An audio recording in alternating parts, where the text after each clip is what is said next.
जय श्री कृष्णा। आइए जानते हैं आज द्वादशी पर गजेंद्र मोक्ष की यह कथा। अति प्राचीन काल की बात है। द्रविड़ देश में एक पांड्य वंशी राजा राज्य करते थे। उनका नाम था इंद्रधुम्न। वे भगवान की आराधना में ही अपना अधिक समय व्यतीत करते थे। यद्यपि उनके राज्य में सर्वत्र सुख शांति थी, प्रजा प्रत्येक रीति से संतुष्ट थी, तथापि राजा इंद्रधुम्न अपना समय राज्य कार्य में कम ही दे पाते थे।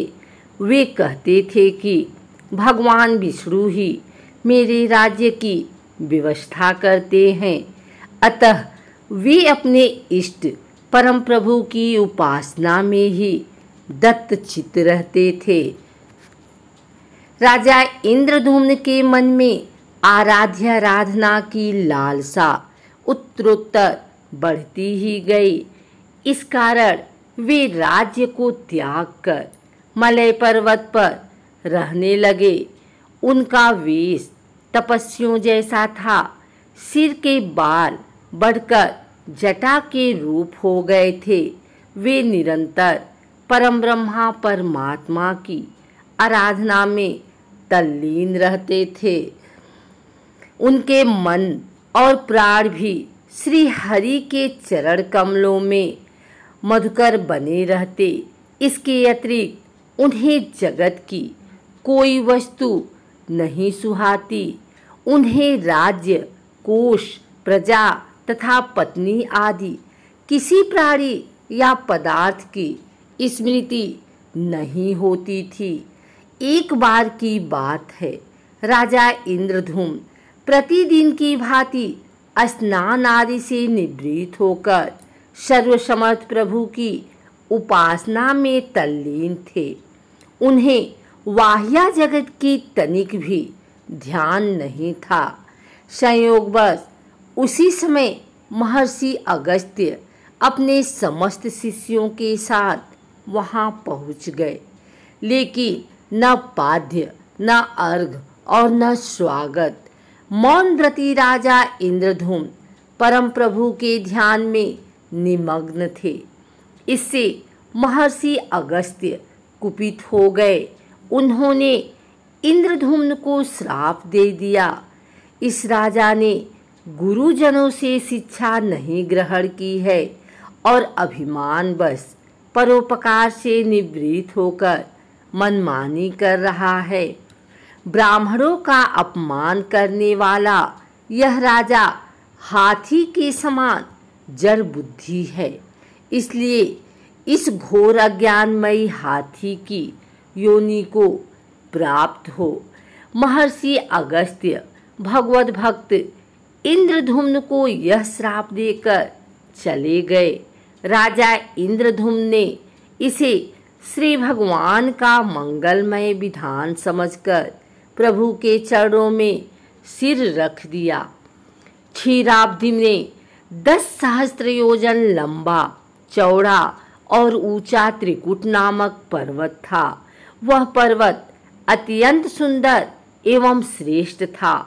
उस पर्वतराज त्रिकुट की तराई में ऋतुमान नामक भगवान वरुण का क्रीड़ा कानन था। उसके चारों ओर दिव्य वृक्ष सुशोभित थे। वे वृक्ष सदा पुष्पों और फूलों से लदे रहते थे। उसी क्रीड़ा कानन ऋतुमान के समीप पर्वत श्रेष्ठ त्रिकूट के गहन वन में हथनियों के साथ अत्यंत शक्तिशाली और अमित पराक्रमी गजेंद्र रहता था। एक बार की बात है, गजेंद्र अपने साथियों सहित त्रिसाधिक्य प्यास की तीव्रता से व्याकुल हो गया। वह कमल की गंध से सुगंधित वायु को सूंघकर एक चित्ताकर्षक विशाल सरोवर के तट पर जा पहुंचा। गजेंद्र ने उस सरोवर के निर्मल, शीतल और मीठे जल में प्रवेश किया। पहले तो उसने जल पीकर अपनी तृषा बुझाई। फिर जल में स्नान कर अपना श्रम दूर किया। तत्पश्चात उसने जल क्रीड़ा आरंभ कर दी। वह अपनी सूंड में जल भरकर उसकी फुहारों से हथिनियों को स्नान कराने लगा। तभी अचानक गजेंद्र ने सूंड उठाकर चित्कार की। पता नहीं किधर से एक मगर ने आकर उसका पैर पकड़ लिया था। गजेंद्र ने अपना पैर छुड़ाने के लिए पूरी शक्ति लगाई, परंतु उसका वश नहीं चला। पैर नहीं छूटा। अपने स्वामी गजेंद्र को ग्राहग्रस्त देखकर हथिनियां, कलभ और अन्य गज अत्यंत व्याकुल हो गए।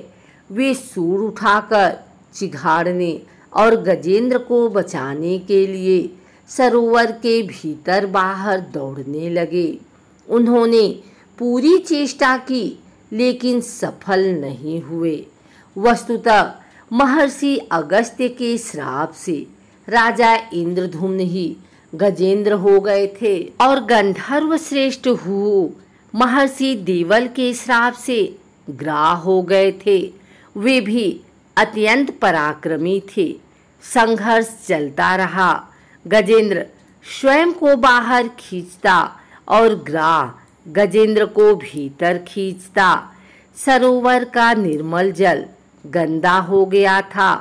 कमलदल छत बिछत हो गए। जल जंतु व्याकुल हो उठे। गजेंद्र और ग्राह का संघर्ष 1 सहस्त्र वर्ष तक चलता रहा। दोनों जीवित रहे। यह दृश्य देखकर देवगण चकित हो गए। अंततः गजेंद्र का शरीर शिथिल हो गया। उसके शरीर में शक्ति और मन में उत्साह नहीं रहा, परंतु जलचर होने के कारण ग्राह की शक्ति में कोई कमी नहीं आई। उसकी शक्ति बढ़ गई। वह नवीन उत्साह से अधिक शक्ति लगाकर गजेंद्र को खींचने लगा। असमर्थ गजेंद्र के प्राण संकट में पड़ गए। उसकी शक्ति और पराक्रम का अहंकार चूर चूर हो गया। वह पूर्णतया निराश हो गया, किंतु पूर्व जन्म की निरंतर भगवद आराधना के फलस्वरूप उसे भगवत स्मृति हो आई। उसने निश्चय किया कि मैं कराल काल के भय से चराचर प्राणियों के शरण्य सर्वसमर्थ प्रभु की शरण ग्रहण करता हूँ। इस निश्चय के साथ गजेंद्र मन को एकाग्र कर पूर्व जन्म में सीखे श्रेष्ठ स्तोत्र द्वारा परम प्रभु की स्तुति करने लगा। गजेंद्र की स्तुति सुनकर सर्वात्मा सर्वदेव रूप भगवान विष्णु प्रकट हो गए। गजेंद्र को पीड़ित देखकर भगवान विष्णु गरुड़ पर आरूढ़ होकर अत्यंत शीघ्रता से उक्त सरोवर के तट पर पहुँचे। जब जीवन से निराश तथा पीड़ा से छटपटाते गजेंद्र ने हाथ में चक्र लिए गरुड़ारूढ़ भगवान विष्णु को तीव्रता से अपनी ओर आते देखा, तो उसने कमल का एक सुंदर पुष्प अपनी सूंड में लेकर ऊपर उठाया और बड़े कष्ट से कहा, नारायण जगतगुरु भगवान, आपको नमस्कार है। गजेंद्र को अत्यंत पीड़ित देखकर भगवान विष्णु गरुड़ की पीठ से कूद पड़े और गजेंद्र के साथ ग्राह को भी सरोवर से बाहर खींच लाए और तुरंत अपने तीक्ष्ण चक्र से ग्राह का मुंह फाड़कर गजेंद्र को मुक्त करा दिया। ब्रह्मादि देवगण श्री हरि की प्रशंसा करते हुए उनके ऊपर स्वर्गिक सुमनों की वृष्टि करने लगे। सिद्ध और ऋषि महर्षि परम ब्रह्मा भगवान विष्णु का गुणगान करने लगे।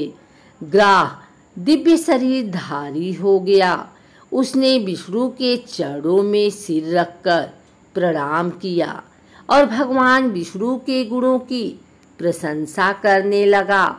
भगवान विष्णु के मंगलमय वरद हस्त के स्पर्श से पाप मुक्त होकर अभिशप्त हुहु गंधर्व ने प्रभु की परिक्रमा की और उनके त्रैलोक्य वंदित चरण कमलों में प्रणाम कर अपने लोक चला गया। भगवान विष्णु ने गजेंद्र का उद्धार कर उसे अपना पार्षद बना लिया। गंधर्व, सिद्ध और देवगण उनकी लीला का गान करने लगे। गजेंद्र की स्तुति से प्रसन्न होकर भगवान विष्णु ने सबकी समझ कहा, प्यारे गजेंद्र, जो लोग ब्रह्म मुहूर्त में उठकर तुम्हारी की हुई स्तुति से मेरा स्तवन करेंगे, उन्हें मैं मृत्यु के समय निर्मल बुद्धि का दान करूंगा। यह कहकर भगवान विष्णु ने पार्षद रूप में गजेंद्र को साथ लिया और गरुड़ारूढ़ होकर अपने दिव्य धाम को चले गए।